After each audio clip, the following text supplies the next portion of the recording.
Amigas, amigos, bajo la dirección del maestro Luis Arán, el conjunto de arpas más grande del mundo.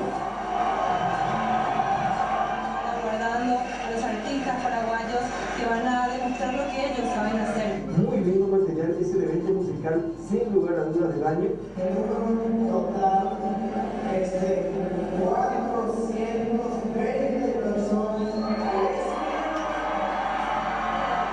Paraguay batió récord Guinness con 420 arpas sonando al unísono. Es fabuloso tocar 400 arpas, increíble el incentivo que se siente. Ritmicar el récord alcanzado en Escocia. Paraguay, récord Guinness de arpa 2013.